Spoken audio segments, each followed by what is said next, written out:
Hola, ¿qué tal? Buenos días. Un haitiano que intentó desarmar a un policía municipal fue asegurado la mañana de este sábado en la central Avenida Sur entre Segunda y Central Calle Poniente de la ciudad de Tapachula, frente al Parque Bicentenario.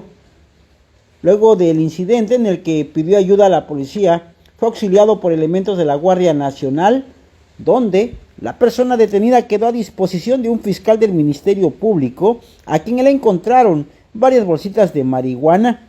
De acuerdo a la investigación por parte de la Policía Municipal, este sujeto se encontraba golpeando los vehículos.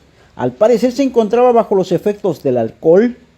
En ese momento llegó hasta donde se encontraba el policía motorizado, donde intentó desarmarlo.